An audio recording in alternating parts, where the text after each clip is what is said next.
Shahru Ramadhan, by the wasila of the Qira'ah, the worship of the Qur'an, you recited, Ya Allah.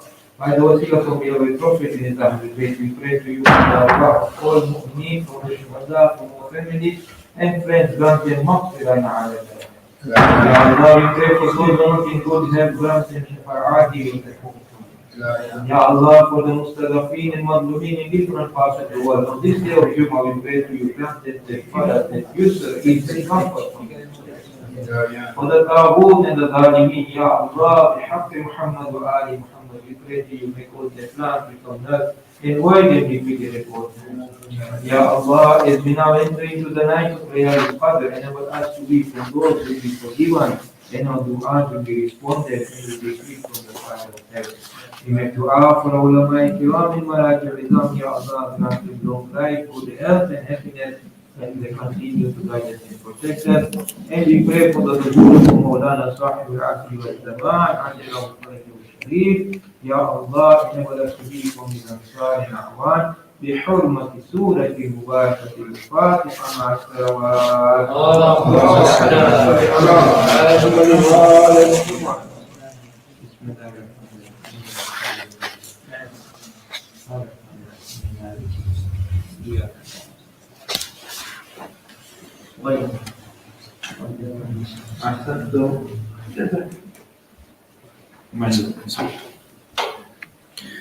اللهم صل على محمد وآل محمد. بسم الله الرحمن الرحيم.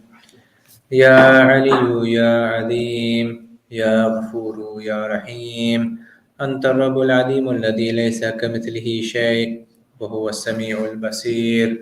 وهذا شهر عظمته وكرمته وشرفته وفضلته على الشهور، وهو الشهر الذي فرضت صيامه عليه، وهو شهر رمضان الذي أنزلت فيه القرآن هدى للناس وبينات من الهدى والفرقان، وجعلت فيه ليلة القدر وجعلتها خيرا من 1000 شهر. فيا ذا المن ولا يمن عليك، من علي بفكاك ركبتي من النار، في من تمن علي وادخلنا الجنة برحمتك يا أرحم الراحمين.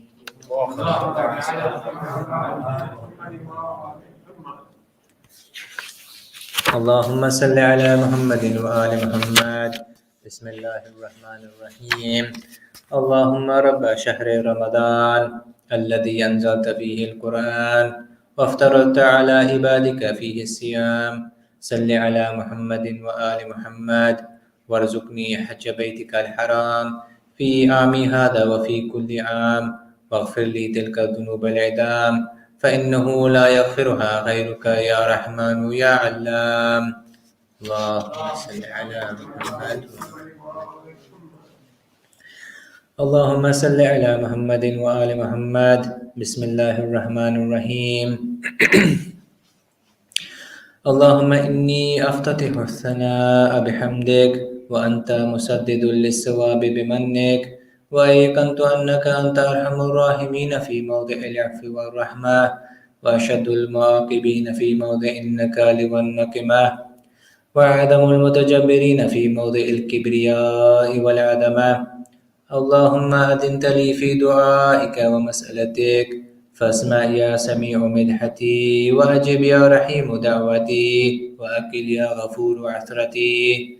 فكم يا إلهي من كربة قد فرجتها، وهموم قد كشفتها، وعثرة قد أقلتها، ورحمة قد نشرتها، وحلكة بلاء قد فككتها. الحمد لله الذي لم يتخذ صاحبة ولا ولدا، ولم يكن له شريك في الملك، ولم يكن له ولي من الذل، وكبره تكبيرا. الله أكبر. الحمد لله بجميع محامده كلها، على جميع نعمه كلها. الحمد لله لا مضاد له في ملكه، ولا منازع له في أمره. الحمد لله الذي لا شريك له في خلقه، ولا شبيه له في عظمته. الحمد لله فاشي في الخلق أمره، وحمده الظاهر بالكرم مجده، الباسط بالجود يداه، الذي لا تنقص خزائنه ولا تزيده كثرة العطاء. إلا جودا وكرما، إنه هو العزيز الوهاب. اللهم إني أسألك قليلا من كثير مع حاجة بي إليه عظيما، وغناك عنه قديم، وهو عندي كثير، وهو عليك سهل يسير. اللهم إن عفوك عن ذنبي، وتجاوزك عن خطيئتي، وسفحك عن ظلمي، وسترك على قبيح عملي، وحلمك عن كثير جرمي، إنما كان من خطئي وعمدي أطمعني في أن أسألك ما لا أستوجبه منك، الذي رزقتني من رحمتك، وأريتني من قدرتك، وعرفتني من إجابتك، فسرت أدعوك آمنا وأسألك مستأنسا لا خائفا ولا وجلا، مدلا عليك فيما قصدت فيه إليك، فإن أبدى عني عتبت بجهلي عليك، ولعل الذي أبدى عني هو خير لي لعلمك بعاقبة الأمور.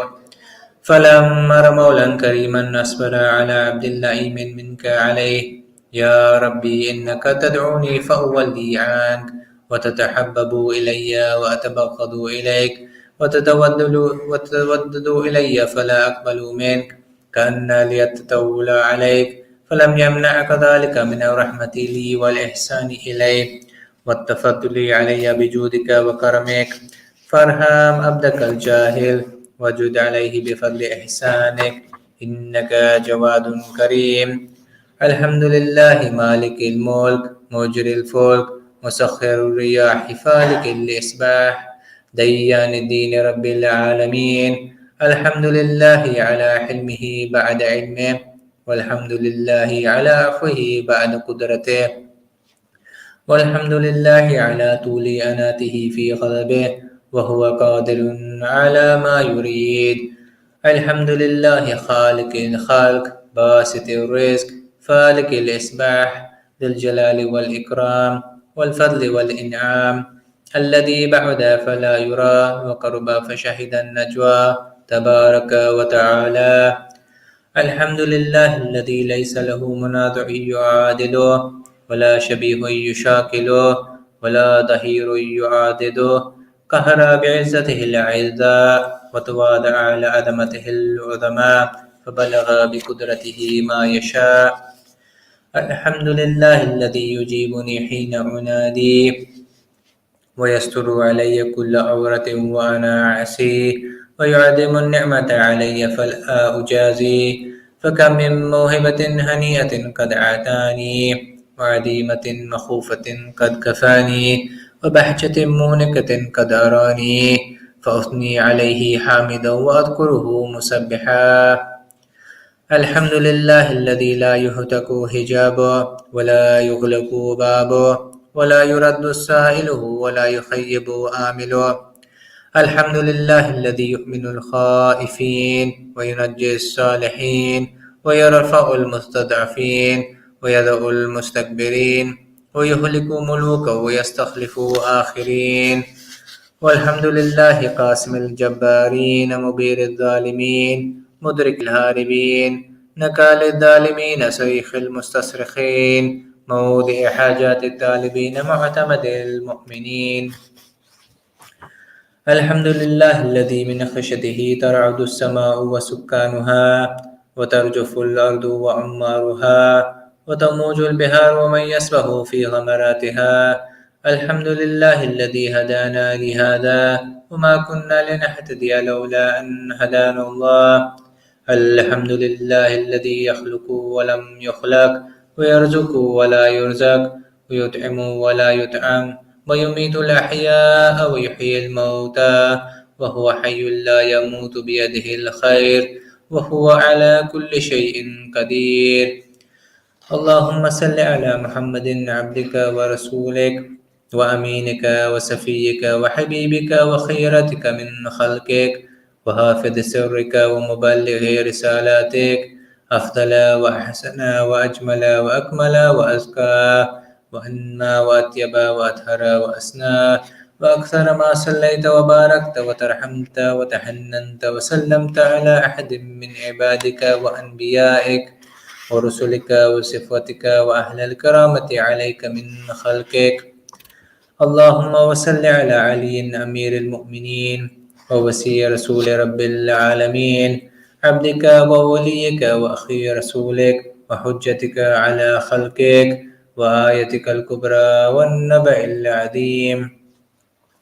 وصل على صديقة الطاهرة فاطمة الزهراء سيدة نساء العالمين. وصل على سبتي الرحمة وإمامي الهدى الحسن والحسين سيدي شباب أهل الجنة.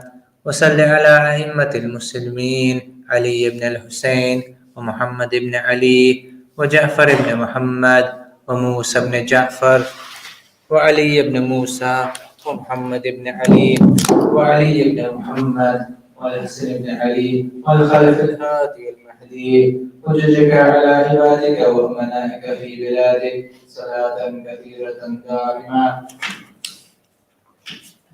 اللهم وصل على ولي أمرك القائم المؤمل والعزيز المنتظر وحفه بملائكتك المقربين وأيده بروح القدس يا رب العالمين.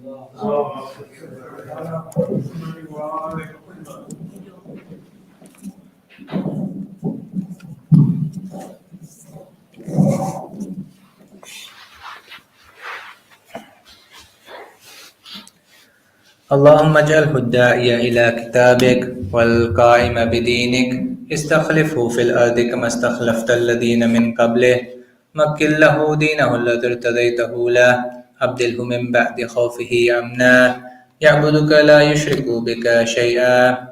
اللهم أعزه وأعزز به، وانصره وانتصر به، وانصره نصرا عزيزا، وافتح له فتحا يسيرا، واجعل له من لدنك سلطانا نصيرا.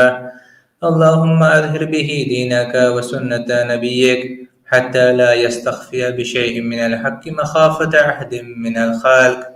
اللهم إنا نرغب إليك في دولة كريمة تعز بها الإسلام وأهله، وتذل بها النفاق وأهله، وتجعلنا فيها من الدعاة إلى طاعتك والقادة إلى سبيلك، وترزقنا بها كرامة الدنيا والآخرة. اللهم ما عرفتنا من الحق فحملنا، وما قصرنا عنه فبلغنا.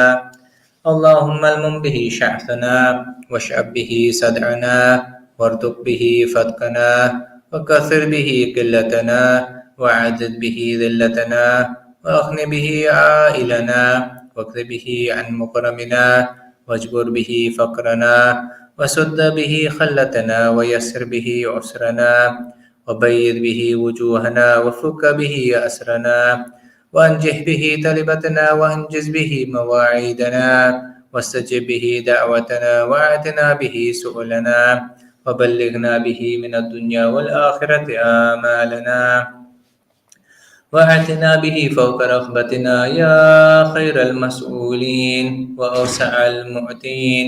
اشف به صدورنا، وأذهب به غيظ قلوبنا، واهدنا به لما اختلف فيه من الحق بإذنك، إنك تهدي من تشاء إلى صراط مستقيم. وانصرنا به على عدوك وعدونا إله الحق آمين. اللهم إنا نشكو إليك فقد نبينا صلواتك عليه وآله، وغيبة ولينا، وكثرة عدونا، وقلة عددنا، وشدة الفتن بنا، وتظاهر الزمان علينا. فصل على محمد وآله، وأعنا على ذلك بفتح منك تؤجله، وبذر تكشفه، ونصر تعزه، وسلطان حق تظهره، ورحمة منك تجللناها، وعافية منك تلبسناها، برحمتك يا أرحم الراحمين.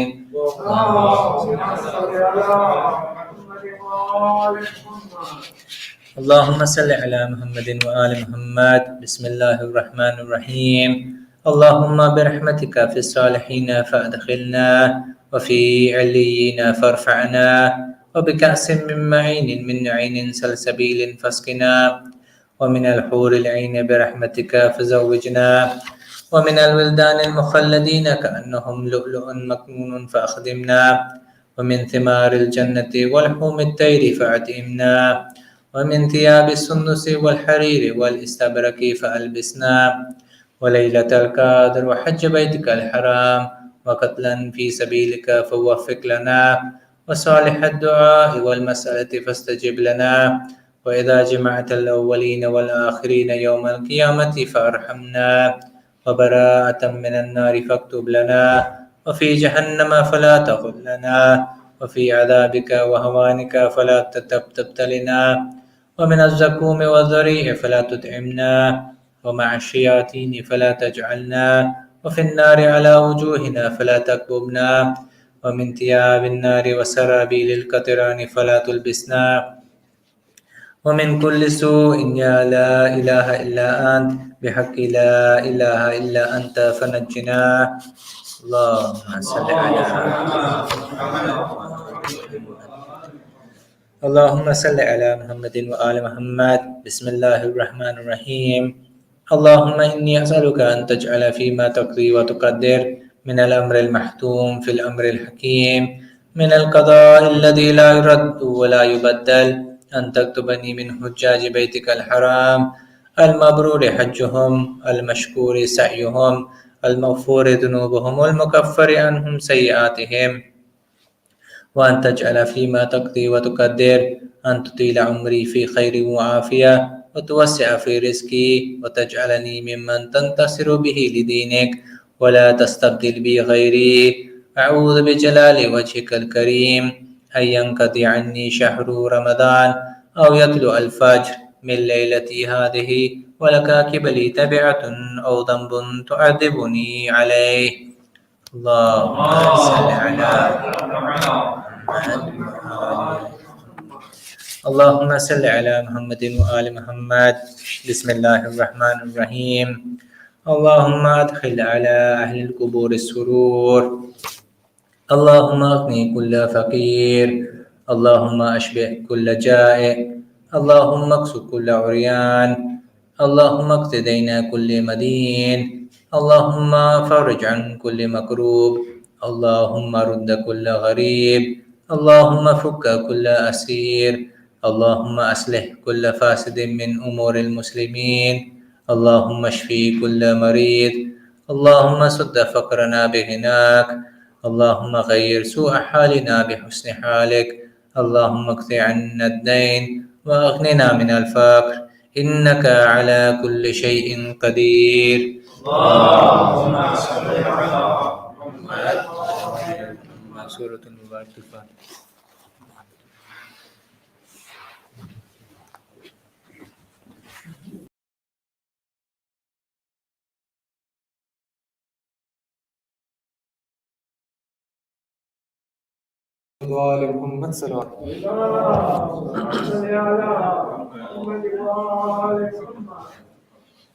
ایک پیاسا تھا ایک روزے سے ایک شوہر تھا ایک بیٹا تھا ایک شوہر تھا ایک بیٹا تھا زہرا پہ قیامت ٹوٹ گئی زہرا پہ قیامت ٹوٹ گئی ایک مسجد میں ایک مقتل میں دو بار نماز شہید ہوئی ایک مسجد میں ایک مقتل میں دو بار نماز شہید ہوئی ایک مسجد میں ایک مقتل میں دو بار بہا ہے خون علی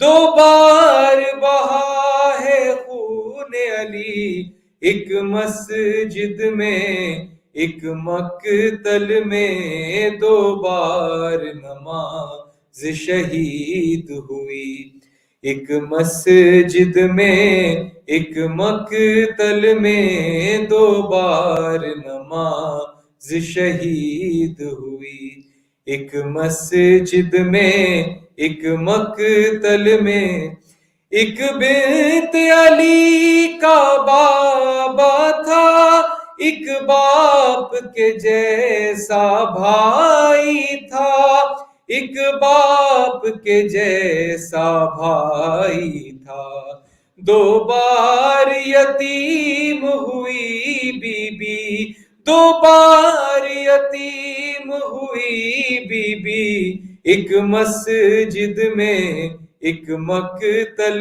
میں دو بار نماز شہید ہوئی، ایک مسجد میں ایک مقتل میں دو بار نماز شہید ہوئی، ایک مسجد میں ایک مقتل میں، ایک بار علی کو چھڑوانے، ایک بار حسین کے سرہانے، ایک بار حسین کے سرہانے، روتی ہوئی آئی بنت نبی، روتی ہوئی آئی بنت نبی، ایک مسجد میں ایک مقتل میں دو بار نماز شہید ہوئی، ایک مسجد میں ایک مقتل میں دو بار نماز شہید ہوئی، ایک باپ کو گھر میں لاتے ہوئے، ایک زین سے زمین پر آتے ہوئے، ایک زین سے زمین پر آتے ہوئے، سرور نے صدا عباس کو دی، سرور نے صدا عباس کو دی، ایک مسجد میں ایک مقتل میں دو بار نماز شہید ہوئی، ایک مسجد میں ایک مقتل میں دو بار نماز شہید ہوئی، ایک مسجد میں ایک مقتل میں، محمد وآل محمد صلوات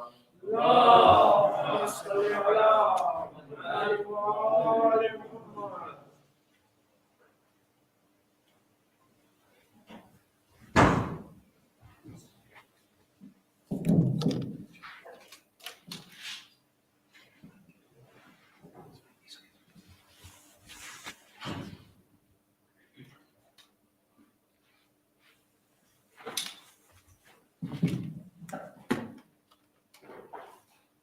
السلام عليكم ورحمة الله وبركاته. وعليكم السلام ورحمة الله وبركاته.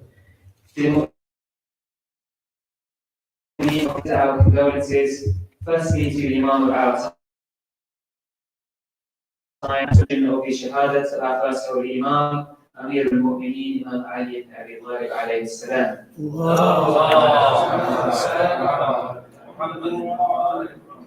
Tonight is, of course, also one of the auspicious nights of Qadr.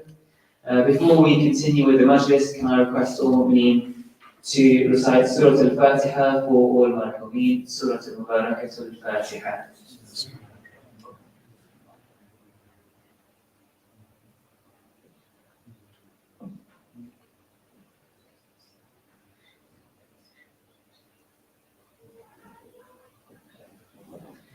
Once again this evening we will have Shaykh Mujahidali Sharif delivering the Majlis. Can I ask all the Mu'mineen to welcome him with a loud salawat ala Muhammad wa ali Muhammad.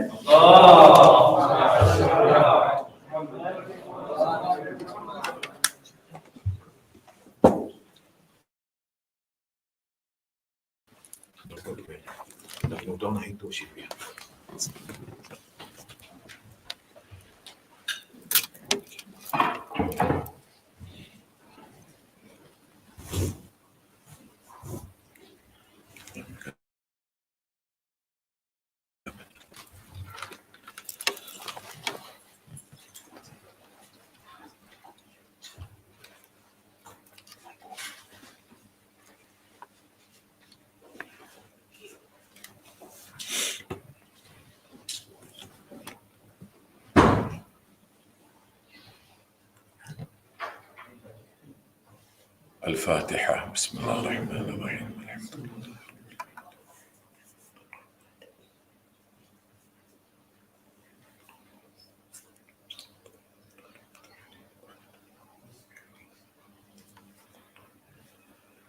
أعوذ بالله من الشيطان الرجيم بسم الله الرحمن الرحيم الحمد لله رب العالمين والعاقبة للمتقين والجنة للمطيعين والنار للعاصين ثم الصلاة والسلام على أشرف الأنبياء وأعز المرسلين أبي القاسم المصطفى محمد وبآله الطيبين الطاهرين المعصومين المظلومين الذين أذهب الله عنهم الرجس وطهرهم تطهيرا.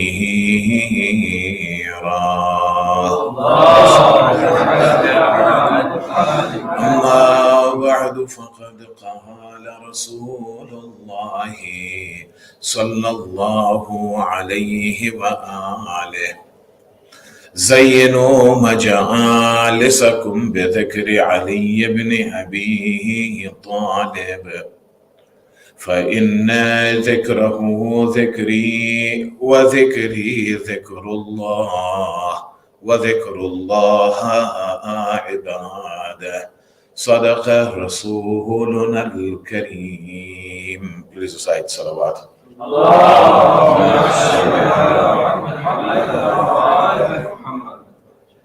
Mu'mineen, one of the closest companions of our first beloved Imam Amirul Mu'mineen Ali ibn Abi Talib salawatullahi wa salamuhu alayhi was Kumail ibn Ziyad al-Nakhai. This is that same great companion who we find that our Imam had taught the dua of Prophet Khizr alayhi salam, which later on became known as the dua of Kumail, and the dua which we recite on the eve of every Friday or on Thursday night, and in Laylatul Qadr and the 15th of Sha'ban. It is narrated that one night our Imam alayhi salam came to Kumail and took him with him to the outside of the city, towards the outskirts of the city. The skies were lightened with stars and fresh breeze was blowing. Kumail narrates that when we were on the out of the city at one point, Imam held my hand and thereafter took a deep breath and said to me, Ya Kumail, this heart is the vessel of knowledge. The best of all knowledge is preserved in this heart. Therefore, listen to me carefully and preserve what I am sharing with you, with what I am telling you. Thereafter, the Imam said, Ya Kumail, O Kumail, an-nasu thalatha. Know that people are of three kinds. Basically, Imam alayhi salam in this tradition is trying to remind not only Kumail but his followers that the life of this world is short-lived. And there are certain objectives of this life that have to be achieved, particularly by the believers. And hence we find that Imam is dividing the people into three groups. He said, An-nasu thalatha, people are of three kinds. The first kind will be of those who are, as Imam said, alimun rabbani, the knower of God. one who will have acquired knowledge to an extent whereby he will have attained the cognizance, the ma'rifah of Allah subhanahu wa ta'ala in this life. And hence we'll find that such a person will lead his life always in accordance with the pleasure and the rida of Allah subhanahu wa ta'ala. The second group, Imam said, is of وَطَالِبُ الْعِلْمِ عَلَى سَبِيلِ النَّجَاةِ. If it is not going to be the first kind, then there will be of second kind, meaning طَلَبُ الْعِلْمِ, they will be on the path of seeking knowledge that will make them ultimately achieve their salvation. And the third kind, Imam said, is of hamajun ru'a, meaning those foolish people who bend where the wind blows them. These are the people who neither illuminate their hearts with ilm, with knowledge, nor do they accept the guidance of any authority in this life. So this was a beautiful tradition concerning ilm, concerning knowledge, which the Imam shared with Kumail ibn Ziyad, one of his closest companions.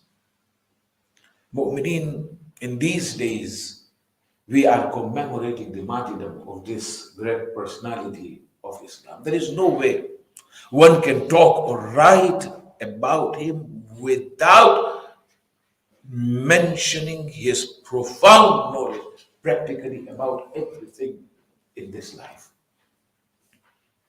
The contemporary scholars who have actually studied the life of Amir al-Mu'mineen alayhi salam have said and have mentioned it clearly that Ali was born much before his time. If he was born in our century today, then perhaps knowledge would have been far advanced than where we see it to be today. I remember that in the early 2000s, there was a statement that was issued by the United Nations addressing the Muslims, particularly in the Middle East, urging them to give importance to talabul ilm, that is seeking of knowledge. And in that statement which the United Nations had issued, they had actually quoted a saying from none other than Amirul Mu'mineen Ali ibn Abi Talib alayhi salam, in which the Imam alayhi salam says that when Allah subhanahu wa ta'ala wants to humiliate any nation, he deprives that nation with knowledge. This was the quotation that was made by the United Nations, urging all the Muslims to give importance to knowledge and move forward in this life.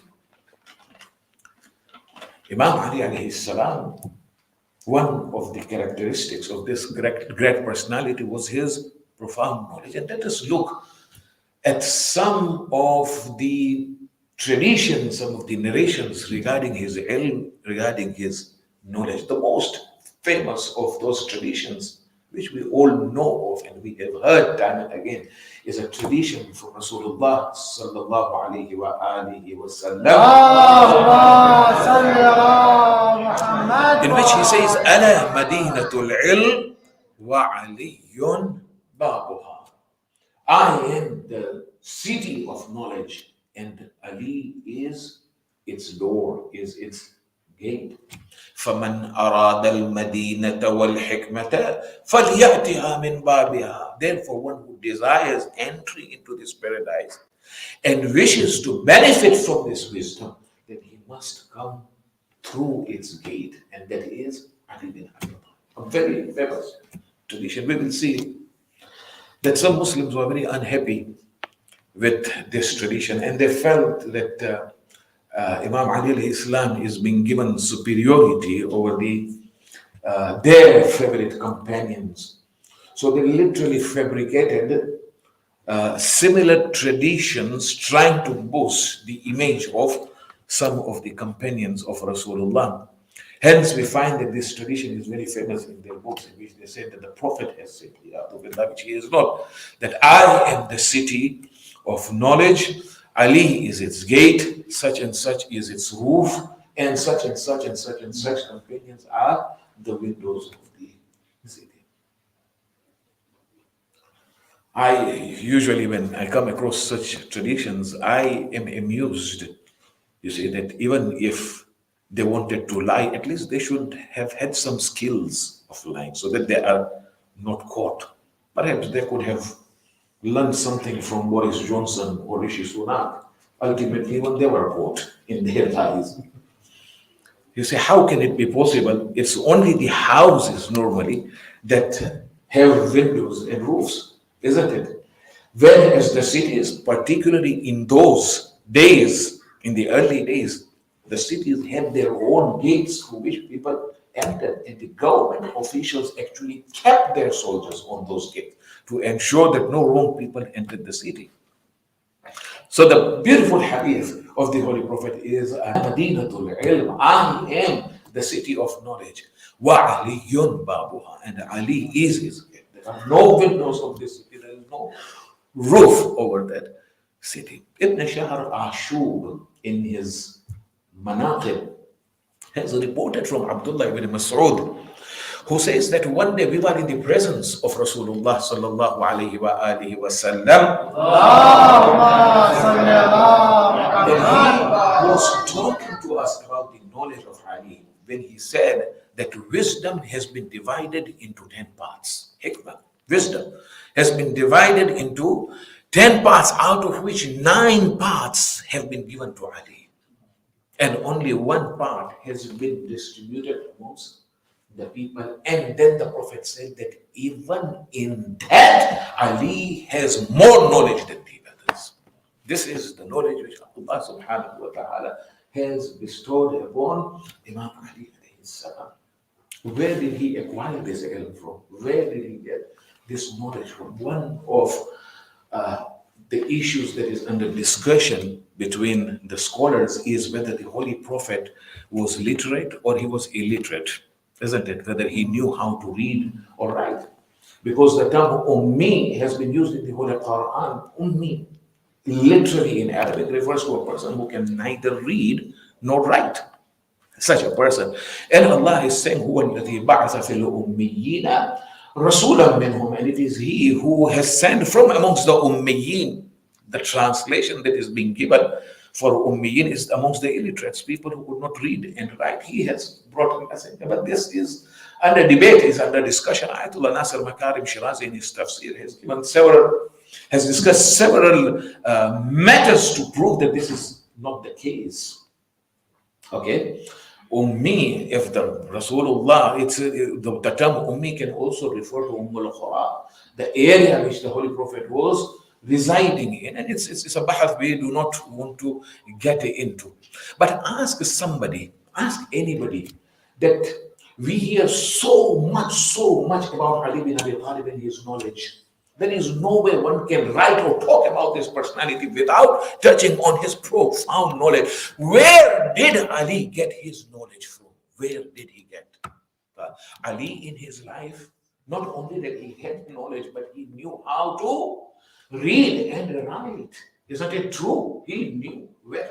Ask Ali himself. Nobody in history, no single historian has ever come up with a single name of a person citing him to be the teacher of Ali bin Abi Talib. Nowhere in history you come to Ali and he will tell you, Allamani Rasulullah. Allamani Rasulullah alfa babim min al-ilm. He says the Messenger of Allah taught me 1,000 gates of knowledge, 1,000 doors of knowledge. This is Imam saying, فَيُفْتَحْ لِي مِنْ كُلِّ بَابٍ أَلْفَ بَابٍ. Therefore, from every door which was taught to me by Rasulullah, 1,000 other doors opened by itself of knowledge for me. And he's saying, Allamani Rasulullah, my master, the Messenger of Allah, has taught me.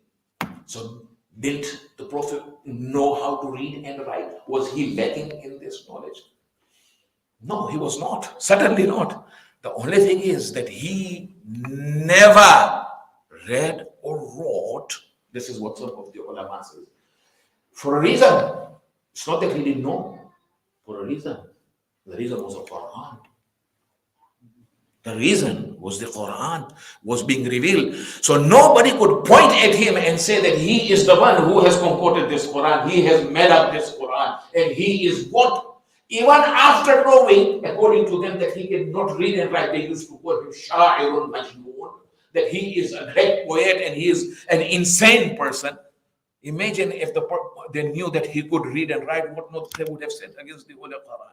This is one of the mu'jizat which Allah wanted to present. This is what Ayatul Mutahhari states about it. But it's not that the Prophet was lacking the skill of reading and writing. Such was the knowledge of Amirul Mu'mineen alayhi salam. It is said that after the death of Uthman bin Affan, when people came and swore their oath of allegiance to Amirul Mu'mineen alayhi salam, at that time he climbed the pulpit in Medina and addressing the people. This was not the only time in Medina after the death of the Holy Prophet. And when he came to Kufa, time and again, when he sat on the pulpit, he used to challenge the public to ask any question they had. Any question. Saludi, Khabla an tafqiduni. Ask me before you lose me. It is very important that we understand each and every word that the Imam was using. Imam did not say, ask me before I die. He did not say, ask me before I lose you. Imam was saying, Qabla an tafqid, before you lose me, as long as you can see me and you have that accessibility to me, take advantage of it and ask me. And he would ask them to ask about several things. Saluni an turuq as-samawat fa inni a'lamu biha min turuq al-ard. Ask me about the pathways of the skies, for verily I know the pathways of the skies more than I know the pathways of the earth. At that time, the Arabs were actually looking at each other and saying, what is he saying? Are there pathways in the heavens and in the skies? They were asking each other, what is he saying? And if there are pathways in the skies, then what? Are there camels and the Bedouins who are walking? They could not absorb. The Arab society could not absorb. And hence we find that there are several instances in which they came up with silly questions. Imam Ali Islam was on Mimbar al-Kufa, and at that time when he said, Saluni qabla an tafqiduni, a person stands up and says, Ya Ali, you are claiming that you have answered to all our questions. Imam said, Naam, yes. And he's the only one who claimed that. After Rasulullah, he was the only one who could claim that. He said, Naam, yes, I'm the one who can answer. This man is asking, okay, Ali, tell me how many hair do I have on my head? I mean, look at the mustawa, at the level of these Arabs. And the way he was asking, you can understand that this man was not in favor of Ali. Oh, you are challenging us, then tell me how much hair do I have? Imam looks at him and he tells him that if I were to tell you how many strings of hair are there on your head, how are you going to ensure that what I have said is true? Will you sit and count them? Or will you hire or get somebody to sit and count your hairs for you? Imam said, listen, I can only tell you one thing, and that in every string of your hair on your head, there is a shaitan who is sitting. Imam told him. And this person was who? Do you know? He was Sa'ad bin Abi Waqqas. Later on, his son, Umar ibn Sa'ad, came to Karbala and gave the orders against Imam Hussein alayhi salam and got him martyred on the plains of Karbala together with his companions and his relatives. Such were the people. That is why I mentioned in the beginning of our talk that the contemporary scholars actually say that Ali was born much before his time. If he was born today, knowledge would have advanced much further from where we see it to be. After the death of Uthman in Medina, Imam climbs the minbar and he says, and this khutbah is there in Nahjul Balagha, and it has been reported from Sunni sources as well, in which he challenges the people and he says, "Saluni qabla an tafqiduni." Ask me before you lose me, for indeed I know everything from the first to the last. Look at the statement. I know everything from the beginning till the end. I have that knowledge. Imam said, and by Allah, this is an oath which Imam is taking. We cannot take oath. Even if we are truthful, we are discouraged.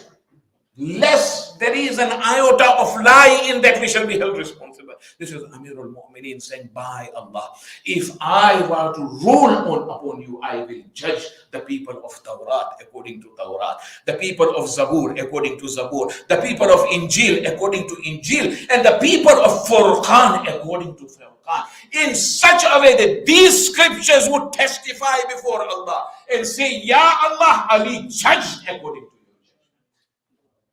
Ali judged according to your judgment. This is the knowledge of Ali bin Abi Talib. They are talking about Ibn Abbas. Ibn Abbas was cousin, related to Imam Ali, but he is known and highly honored even by the Ahlul Sunnah wal Jamaat and regarded as a mufassir, as a person who knows the tafsir of the Holy Quran. Ibn Abbas says, he says that I once came to Amirul Mu'mineen and asked him to relate to me the tafsir of Bismillahir Rahmanir Rahim. In the Holy Quran, when we open, the first sentence on the right, before we venture into Fatihatul Kitab, is Bismillahir Rahmanir Rahim, isn't it? He said that I came to Amirul Mu'mineen, I told him that please relate to me the tafsir of Bismillah. Ibn Abbas said, by God, for the whole night I was sitting there, Ali went on until morning. The tafsir was incomplete. It was not completed. And I said, Ya Amirul Mu'mineen, for the whole night we said, and the Imam looked at me and he said, Ibn Abbas, if I were to continue relating to you the tafsir of Bismillah ar-Rahman ar-Rahim, it will require for the writings, whatever you are writing, 70 loads of camel to carry them. 70 loads of camel. Oh, Ibn Abbas, listen to me in short. This is what Imam is telling him. Just listen to me in short. The whole or the entire Quran which you see is in the Fatihatul Kitab, that is Fatiha, the first surah Al-Hamd. The entire Quran is in Fatihatul Kitab. Fatihatul Kitab entirely is in Bismillahir Rahmanir Rahim. The entire Bismillahir Rahmanir Rahim is in the Ba of Bismillah. And oh, Ibn Abbas, the entire Bismillahir Rahmanir Rahim, which the entire Ba is under that dot, is in the dot which is under that Ba. And I am the dot which is that beneath that Ba of Bismillah. Ibn Abbas says, by Allah, there is no way one could compare our knowledge with that of Ali bin Abi Talib. It would be like a drop against 7 seas. This is the knowledge of Ali alayhi salam. And he came from the pulpit and he said, Saluni qabla an tafqidun. Ask me whatever you have. You know, there is a beautiful incident that has been related in the days of Abu Bakr. An atheist comes, and there are so many such scattered incidents in different books. Comes and he says, Ya Abu Bakr, in the court of Abu Bakr, I want to accept Islam. It's good news. Bismillah, who is stopping you? You are welcome, come. He said, no, I have a condition. He said, what is your condition? This atheist looks at Abu Bakr and he says, my condition is that I have one question. If you are able to answer this question, I am going to accept Islam. And perhaps my tribe will accept Islam. Abu Bakr asked him, should the question ask? It says, you claim Muslims. Now listen to this very interesting incident. You Muslims claim that your Allah is inna Allah ala kulli shay'in Qadir. That your Allah has power over everything. He can do anything He wills. Your Allah is. He said, yes, we believe in that. He said, then tell me, can your Allah create another Allah? A tricky question. And such questions, by the way, do come, especially when you are with the atheists and non-Muslims sometimes. Do come. It's not that this was a tricky situation for Abu Bakr. Why? Because if Abu Bakr was to say no, he cannot create another Allah, then how can you say that Inna Allah ala kulli shayin qadir, that Allah has power over everything? And if you say yes, Allah can create another Allah, then what about the concept of wahdahu la sharika lah? That there is no one as his associate and partner, and he is one alone. See that Abu Bakr said to him, you go, come back after 3 days. Couldn't answer. This atheist went away. 3 days later, he was summoned to come back. And as he came, the fatwa was already prepared for him to be beheaded. You know why? Because it was said that you came here to create confusion and insult our religion. This is what was said about him. Now, these are, sometimes I say that if you read books, there are scattered pearls you will find here and there concerning the Ahlul Bayt, alayhimus salam. Allah, Allah. He said that this is, you have insulted our religion. So the people, the soldiers, whoever they may be, they started dragging him outside from the court, when suddenly an old man entered the court. Old man walked slowly, came up to this atheist, asked the soldiers to move away, held the hand of that atheist, and he said to him, you come with me, I will take you to the doorstep where all questions are answered and all problems are solved. This old man was none other than Salman al-Farsi, the companion of Rasulullah and of Imam Ali alayhi salam. He brings him to the doorstep of Amirul Mu'mineen and he knocks at the door. Imam is inside, the door is shut. Salman is outside with the atheist. Imam, when he hears the sound of knocking, you know what he says? Oh, Salman, come in. Have you brought the atheist with you? Have you brought the atheist with you? As soon as that atheist heard, that narration says that he froze. He literally froze. He took a few steps backwards and he froze. Salman said, what happened to you? He said, if a person without seeing me knows me who I am, then he will definitely be having answer to my question. As the door opened, this person comes in, but now his situation has changed. When he went to the court of Abu Bakr, he was a different man. Now that he has come to Ali bin Abi Talib, he's a different, and he throws himself into the feet of Amirul Mu'mineen and he says, oh Ali, when I went there, I went with the intention of ridiculing and mocking and putting them to test. Now that I have come to you, I have come with the intention of guidance. Imam Ali told him to stand up. He stands up and he says, yours were two questions. Number one is, Inna Allah ala kulli shay'in qadir. He said, yes, we believe that indeed Allah has power over everything. He is Qadir mutlaq, there is no doubt about it. He then asked, your second question was that whether he could create another Allah. My answer to you is, what about, no, not only one, he can create thousands of Allahs if he wants. He can create thousands of Allah, but do not forget that he can create, meaning even after creating 1,000 Allahs, he still will be the one creator who created.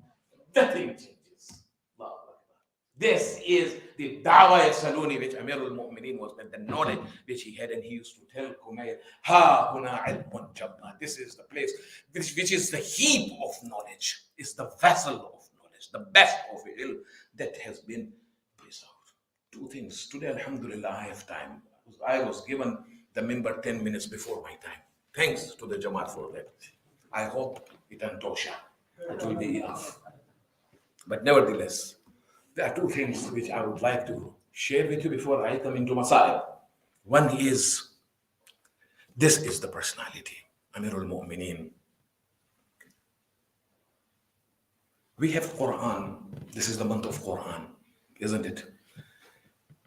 We teach our children to learn to recite Qur'an. We give importance to Qur'an in our lives. And we know the most important book in the life of a Muslim is this Quran that has been revealed. The Quran has got two parts. Now listen to this. I know we are nearing the time of Iftaar. This is a little bit heavy material which I'll be throwing. So if you shut your eyes, you're gone. If you are with me, then perhaps you'll be able to, because it's not even easy for me to articulate this thing. So I have to chew it and deliver it. There are two things regarding Quran. And listen to this carefully. One is known as Tanzil, and the other is known as Ta'wil. Tanzil and Ta'wil. Deliverance of both required extremely trustworthy, loyal, and effective people were required to deliver this. Tanzil and Ta'wil. Tanzil refers to revelation of the verses of the Holy Quran. We are aware of this word, especially in the month of Ramadan. This word is used even in the du'as. Tanzil means revelation. Ta'wil means what? It means the knowledge, in other words. As I said, I am trying to simplify as much as the tafsir of those verses that were revealed, so that Muslims can have understanding of what has been revealed to them from the Most High. So these are the two parts which you must always remember, Tanzil and Ta'wil. The responsibility of Tanzil was given to Rasulullah. Revelation. Whatever was revealed, the most honorable person of his time, the most loyal and trustworthy in the sight of Allah and in the sight of the people, Sadiqun Ameen.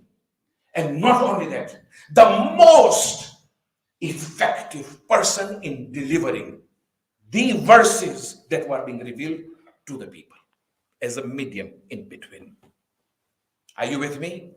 Not only trustworthy, not only loyal. And it was not easy. It was not easy. We know what the Prophet went throughout the tanzil of the verses. We know the sufferings. How Muslims behaved and made mockery and threw stones at him and caused trouble for him and his family. But the Holy Prophet was persistent, because this was what he was meant to convey to the people. He was effective. And I'm going to give you one example. The time is moving fast since I've talked about it. Surah At-Takwir of the Holy Quran. Surah At-Takwir, you have heard. وَالشَّمْسُ كُوِّرَتْ وَإِذَا النُّجُومُ انْكَدَرَتْ وَإِذَا الْجِبَالُ سُيِّرَتْ is the 81st chapter of the Holy Quran, until وَإِذَا الْمَوْءُودَةُ سُئِلَتْ بِأَيِّ ذَنْبٍ قُتِلَتْ. This surah basically talks about the events that will unfold on the day of judgment. What is going to happen on the day of judgment. So it's talking about different things. And in this surah is this verse. In those days, the Arabs used to bury their female children because of embarrassment. Allah is saying, and on that day when the female child is asked, for what reason were you killed? وَإِذَا الْمَوْءُودَةُ سُئِلَتْ بِأَيِّ ذَنْبٍ. This surah At-Takwir, where is it in the Holy Quran? It is in the 30th para of the Holy Quran. It's a short surah, isn't it? 81st surah of the Holy Quran, if I'm not mistaken. But in sequence of revelation, it was the 4th chapter to be revealed. The sequence of revelation, it was the 4th surah to be revealed. And when this surah was being conveyed, that is why it is said that when you recite Quran, recite in such a way that it affects your own souls and the souls of the listeners. Don't use tambourines and music the way it's happening today now. But have the usloob is there, the method has been taught how you should recite Quran, that it should impact your own soul and your own heart and the listeners also. The Holy Prophet, when he recited this surah, the Arabs were jolted, the mushrikeen were actually jolted. They were taken aback because of the adab that is there in this surah. I don't know what is adab, literal, of the Holy Quran, and the manner in which the Holy Prophet talking about the events that is going to unfold. And they started asking each other, have you heard Muhammad? Have you ever heard what he is talking about? They actually, and many mushrikeen, after the revelation of this Surah At-Takwir, which was fourth revelation in sequence, accepted Islam just by listening to the verses of the Holy Quran. Amongst the people who accepted Islam, listening to Surah At-Takwir, which was revealed in Medina in the early days of Islam, were the parents of Ammar Yasir and Sumayya. These are the two people in the early days who accepted Islam because of Surah At-Takwir, particularly for this verse that on the day of judgment Allah is going to ask the female child, for what sin were you killed? What was your sin that you are killed? And Sumayya, the mother of Ammar Yasir, said that, started crying, and she said that my own sister was buried. And I wish this message would have come way back. It would have preserved lives. This surah is talking about importance of human life. I therefore accept Islam. This is Sumayya. So we are talking about Tanzil and the effectiveness of the Tabligh. The Holy Prophet, during the day, people used to make mockery of Quran. But history tells us that when the Holy Prophet at the night, when he used to recite the Quran, the same mushrikeen would go behind his house just to listen to what he used to recite. And some of them became Muslims. This was one aspect. The other aspect is of ta'wil, which was the responsibility of Amirul Mu'mineen Ali ibn Abi Talib salawatullahi wa salamuhu alayhi, and the 11 Imams from his progeny. And the 11 Imams of his progeny. Now listen to me. Imam Ali Islam was appointed as Katibul Wahi. Listen to this. Another important thing. One is Tanzil. We are now talking about Ta'wil. Katibul Wahi means one who compiles the revelation. The Holy Prophet had appointed him, and not only him, there are 3 or 4 people who are appointed by the Holy Prophet to write down the Holy Quran as the verses were being revealed under his personal supervision. Ali was one of them. Ubay bin Ka'ab was another one. Then Abdullah ibn Mas'ud, another famous companion of Rasulullah, was another one who was given this duty. But Ali would have done it alone. Why did the Prophet appoint so many people? Perhaps the Prophet knew that if Ali alone would compile the Holy Quran, then after his death, the Muslims would have said, yeah, Ali must have written whatever he wanted, and he just may have added. So there had to be others as witnesses, isn't it? So Ali alayhi salam was one of the person who was appointed to write as the verse came down. After the death of the Holy Prophet, Imam Ali took the Quran which he had compiled to Abu Bakr, and he said, Abu Bakr, I have discharged my responsibility. Here is the Quran which the Prophet had asked me to compile. It was rejected. It was rejected. Ali took the Quran. That Quran has been transferred from one Imam to another. It is with our living Imam, Imam al-Asr, Ajjalallahu ta'ala farajahu sharif. And inshallah, when he comes, that Quran will come. The question is, why did they reject the Quran of Ali? Is the Quran of Ali different than what was compiled by the others? That it was rejected. And this is one of the accusations that has been leveled against us, isn't it? That we have got our own Quran. Isn't it? This question comes to mind. Why did? Because if they were all compiling Quran, what was wrong with the Quran? The Quran, by the way, which we have today, is known as Uthmani Quran. Uthmani Quran.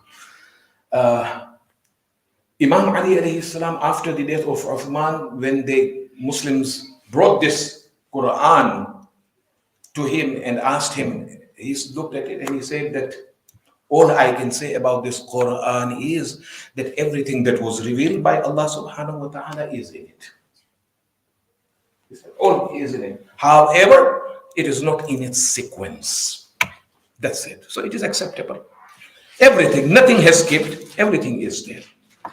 The Quran we have is known as Uthmani Quran, meaning the Quran of Uthman. What Uthman bin Affan did was basically people who had compiled besides Amirul Mu'minin the Quran, when they brought the Quran, he rearranged the sequence of the surahs, of the chapters of the Holy Quran. The 7 chapters, longest chapters of the Holy Quran, which are known as Tawal, were brought in the forefront. You open the Quran and you will see the longest surahs are in the front. In the middle, he put what they call it mi'atain. Mi'atain meaning those surahs of the Holy Quran which are up to 200 or less verses were put in the middle. And then towards the end, sigar, all the small surahs were put. This is how the sequences were changed, not according to the revelation. The Quran which Amirul Mu'minin alayhi salam had, my little brothers and sisters, was the Quran which was not only in its sequence which surah came first, but it contained the ta'wil, it contained the tafsir. Which verse of the Quran was revealed where, when, why, what was the context of revelation, what was the situation at that time, and above all, for who those verses were revealed. Imagine if that Quran which was compiled by Ali in detail with the tafsir presented to the Khulafa at the time, and when they opened and they saw that clearly more than 300 or more than 700 or more than 1500 verses referred to none other than Amirul Mu'minin Ali ibn Abi Talib alayhi salam and the Ahlul Bayt alayhi salam, how would they have accepted? How would have they accepted? Hence, we will find that this was rejected. This was rejected. And inshallah, this is the Quran that is going to come. One of the questions which people ask, or rather accuse us, the Shias, is that we exaggerate the status of Ali alayhi salam. We exaggerate the status of Ali alayhi salam. Before we had people from outside, now we have our own. They call themselves a Shia. They say, oh, we are ghalis. You know, ghalis are those who give divinity to the Imams. Oh, we cross. You know, my brothers and sisters, let me tell you one thing. Whether you want to accept or not, you want to fall in their traps, it's your wish. Lakum dinukum waliya din. Well, let me tell you one thing, that these are the people who have missed the boat, who have not understood the Quran. They have not understood the Quran. Don't look at the kilos of turbans which are there on their heads and how they articulate themselves. They have missed the boat. And I'm just very shortly going to mention this and then come into Masa'ib. Now that we are commemorating the martyrdom of this great personality, I might as well just share something for you to think. Okay? Just something for you to think. So that when you get up today, run your mind over it. Who is this Imam we are claiming to follow?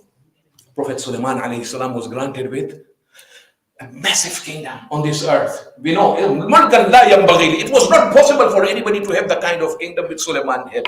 He had power over jinn, over men, over practically everything, animals, birds. To an extent, he had control over the wind as well. The narration says, and listen to this, I want to move quickly, coming to Masahib. The narration says that Sulaiman was once traveling on his throne. On his throne, he was traveling, being carried by the jinn.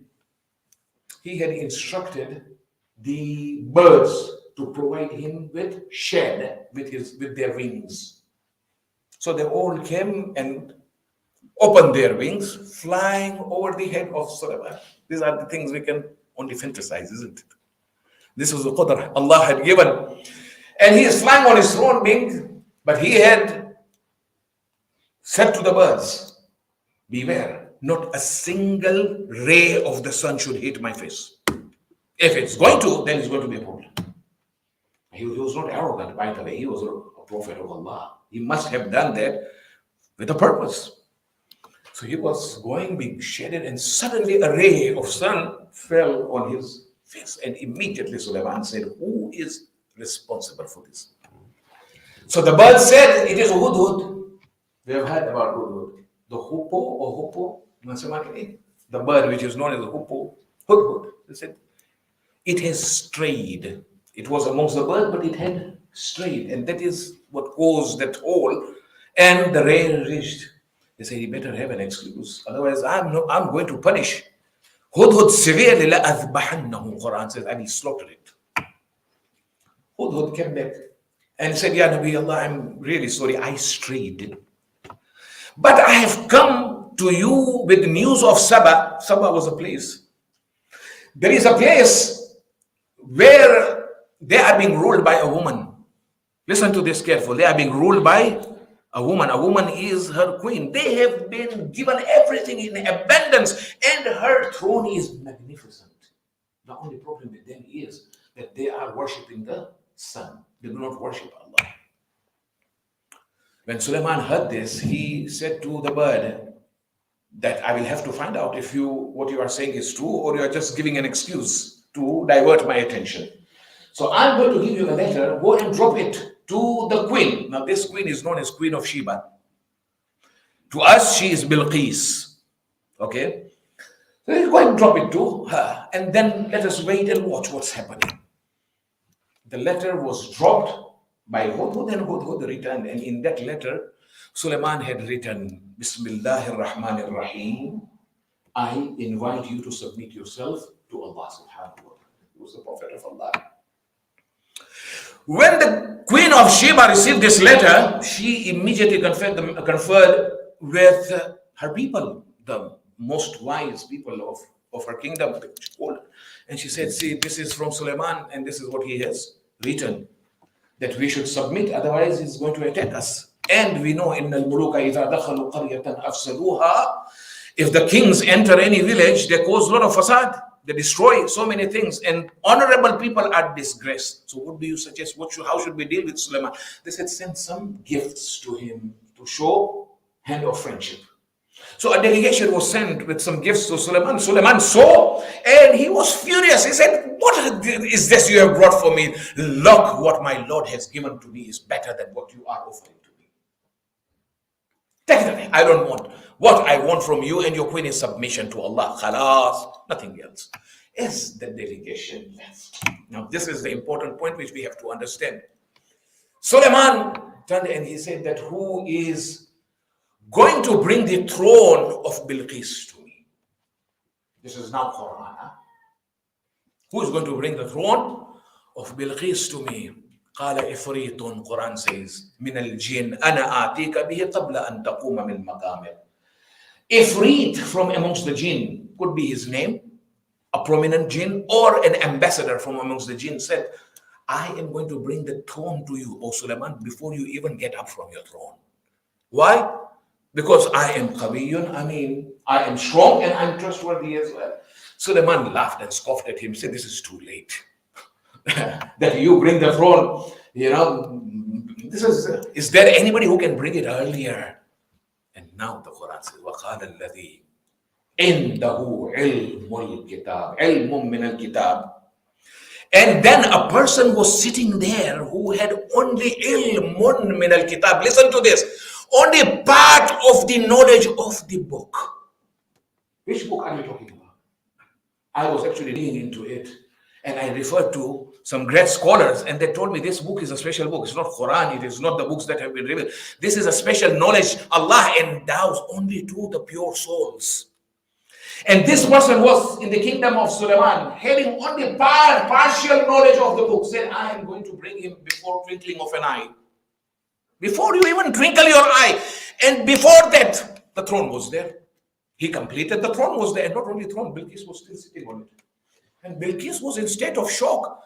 These people are not my people. Hebu, this throne is my throne. Where am I?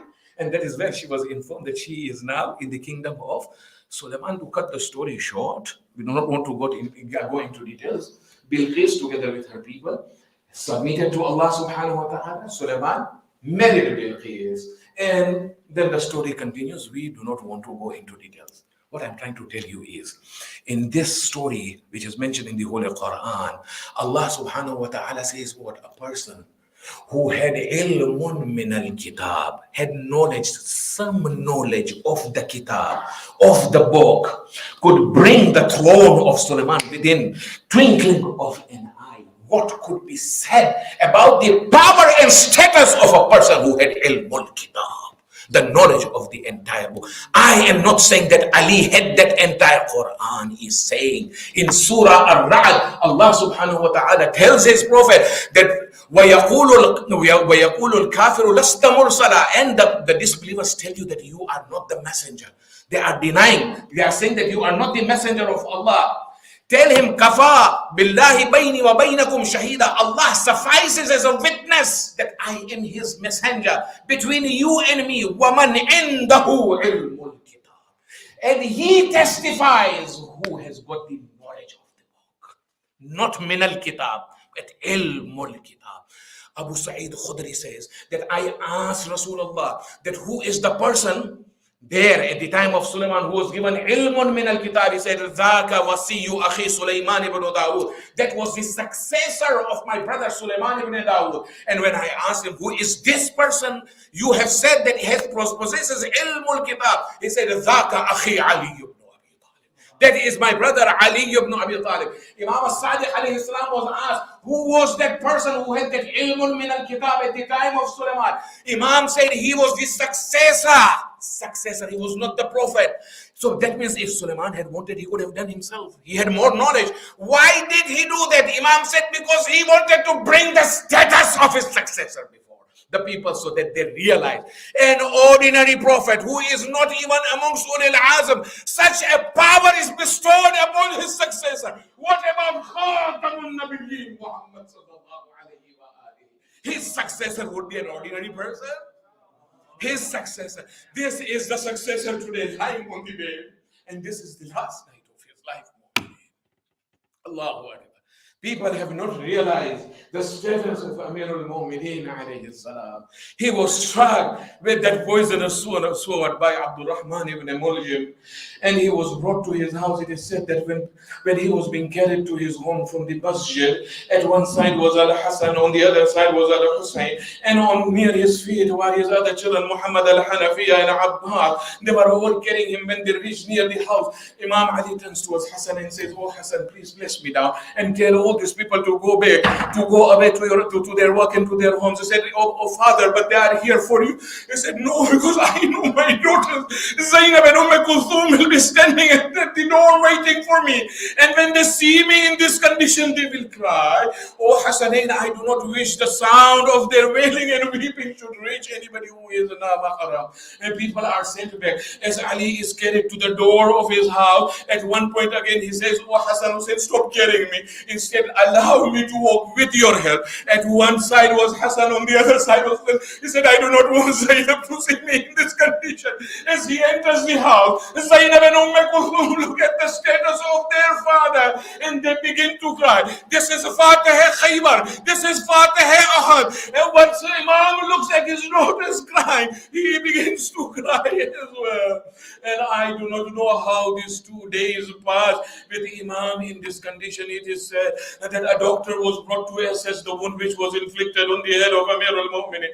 The Tabib came, the Hakim came, and he put a muscle or a vein from a sheep or a lamb intestine or kidney in the wound of Amir al-Mu'minin. And as he took it out, he said, Ya Amir al-Mu'minin, it's better that you do your wasiyah, you do your will, because you are not going to survive. And the sword with which you are struck was very deadly poisonous. There is no way you can survive.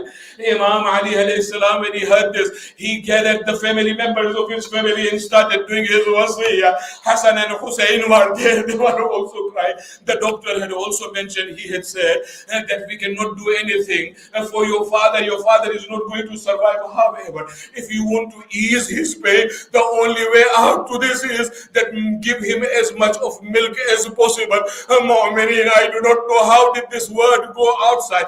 Imam Ali alayhi salam was on his bed when suddenly he heard there was commotion on the outside. He said, Hassan, go and see what is happening. Hassan goes outside and comes back. He said, oh father, they are aitam, these are the orphans of Kufa who you used to take care of. Each and every orphan has a bowl of milk in their hand, and they are saying, please give this to our person, and please give this to our father. Imam said, Allah, Allah bil aitam, and beware of the rights of the aitam. Allah, this was the time. The orphans for the second time were orphan. A night like this, a Mu'minin came. When Imam was departing from this world, Imam did his wasiyah to his son Al-Hasan, and thereafter, what he saw that his family members are crying, he said, please do not cry, for I see Rasulullah. I have seen your grandmother Khadijatul Kubra. I see your mother Fatimatul Zahra, and I have seen Malaikatul Sama. The angels have come to receive me. And thereafter the Imam stretched his arm, he stretched his leg, and he said, Bismillah wa billah wa ala millati Rasulillah. Ashhadu an la ilaha illallah. Ashhadu anna Muhammadan abduhu wa rasuluh. وفاضت روحه الطيبة. The soul of the Imam departed. Imam إله مصيبته. مات الحسين.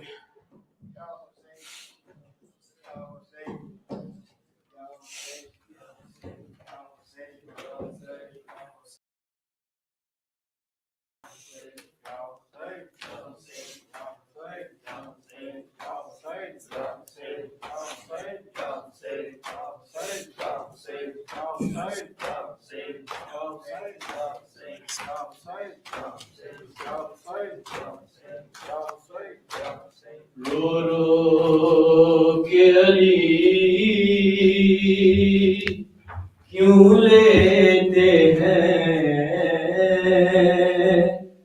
زینب کا نام مسلح پر کیا یاد علی کو آیا ہے بازار شام مسلح پر رو رو کے علی کیوں لیتے ہیں زینب کا نام مسلح پر رو رو کے علی کیوں لیتے ہیں زینب کا نام مسلح پر رو رو کے علی کیوں لیتے ہیں زینب کا نام مسلح پر خون جاری تھا زخمی سر سے روتے تھے نمازی صف میں کھڑے خون جاری تھا زخمی سر سے روتے تھے نمازی صف میں کھڑے کس طرح حسن نے رو رو کر کی فجر تمام مسلح پر رو رو کے علی کیوں لیتے ہیں زینب کا نام مسلح پر رو رو کے علی کیوں لیتے ہیں زینب کا نام مسلح پر کیا ماں کی طرح لینے تم کو مسجد میں چلی آئے زینب کیا ماں کی طرح لینے تم کو مسجد میں چلی آئے زینب بابا کو جا کر ہے دو فضا میرا پیغام مسلح پر رو رو کے علی کیوں لیتے ہیں زینب کا نام مسلح پر رو رو کے علی کیوں لیتے ہیں زینب کا نام مسلح پر زخمی پہلو جب یاد آیا زخمی پیشانی بھول گیا زخمی پہلو جب یاد آیا زخمی پیشانی بھول گیا زارا کی مصیبت پر رویا مظلوم امام مصلی پر رو کے علی کیوں لیتے ہیں زینب کا نام مصلی پر رو رو کے علی کیوں لیتے ہیں زینب کا نام مصلی پر یہ پہلی فجر ہے زینب کی سجدے میں سکون ملتا ہی نہیں یہ پہلی فجر ہے زینب کی سجدے میں سکون ملتا ہی نہیں دل ڈوبتا ہے آتا ہی نہیں ایک پل آرام مصلی پر رو رو کے علی کیوں لیتے ہیں زینب کا نام مصلی پر رو رو کے علی کیوں لیتے ہیں زینب کا نام مصلی پر دیوار کعبہ بیٹھ گئی الحمد لہو میں ڈوب گئی دیوار کعبہ بیٹھ گئی الحمد لہو میں ڈوب گئی امت سے ملا ہے مولا کو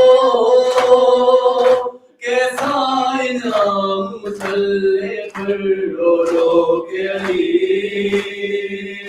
کیوں لیتے ہیں زینب کا نام مصلی پر رو رو کے علی کیوں لیتے ہیں زینب کا نام مصلی پر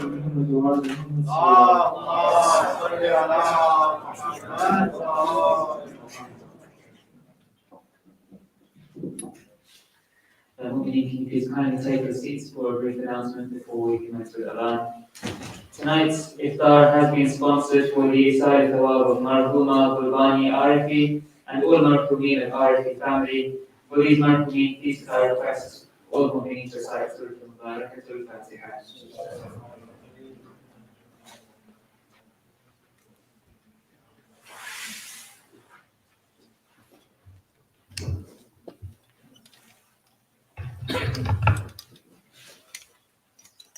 Could I please kindly request one further Surah Al-Fatiha for Marhum Abdul Hussain, Nidar Hussain Chandu, and all of the Marhumeen of the Chandu and Marhum families, and all the Marhumeen Surah Al-Mubarak and Al-Fatiha.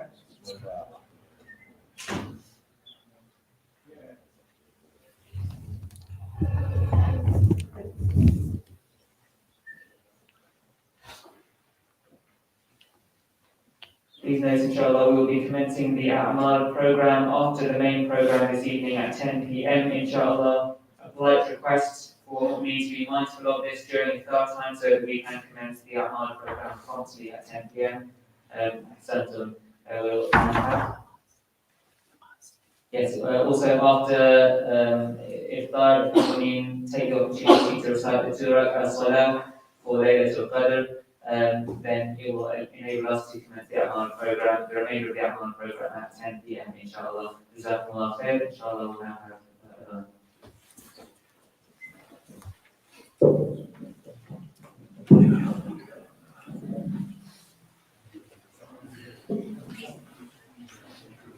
إن الله وملائكته يصلون على النبي يا أيها الذين آمنوا صلوا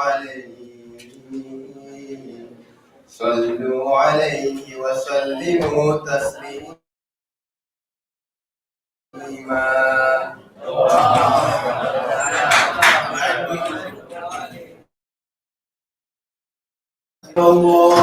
الله أكبر الله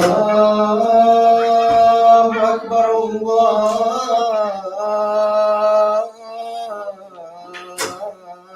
الله أكبر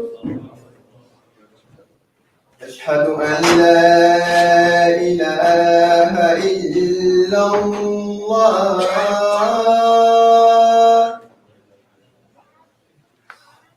أشهد أن لا إله إلا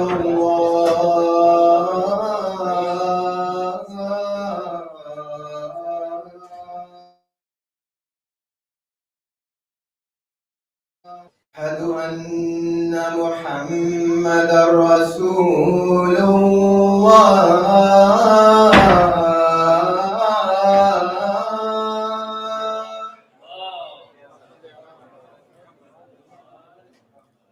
أشهد أن محمدا رسول الله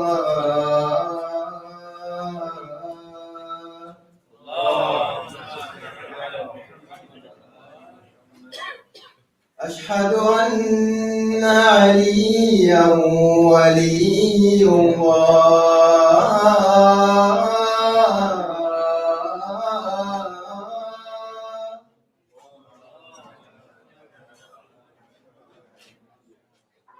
أشهد أن عليا حجة الله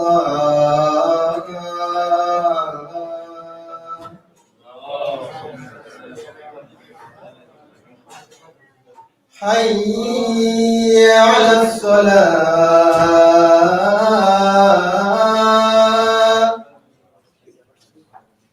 حي على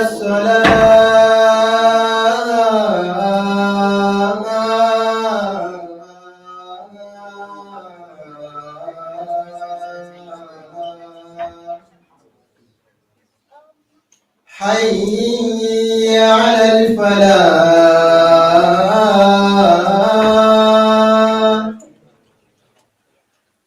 حي على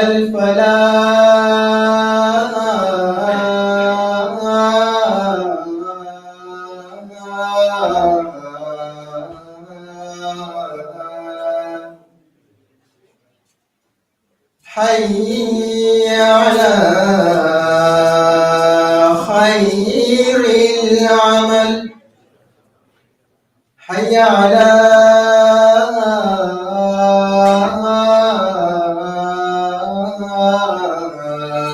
خير العمل الله أكبر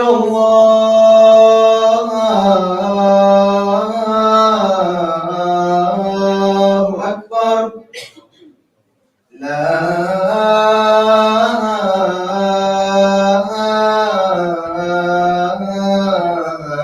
إله إلا الله لا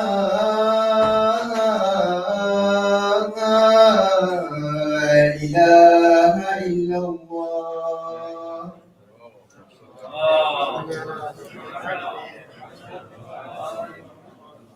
أعوذ بالله من الشيطان الرجيم بسم الله الرحمن الرحيم الله أكبر الله أكبر أشهد أن لا إله إلا الله أشهد أن لا إله إلا الله أشهد أن محمدا رسول الله أشهد أن محمدا رسول الله أشهد أن عليا ولي الله أشهد أن عليا حجة الله اللهم صل على محمد وعلى آل محمد حي على الصلاة حي على الصلاة حي على الفلاح حي على الفلاح حي على خير قامت الصلاة الله أكبر الله أكبر لا إله إلا الله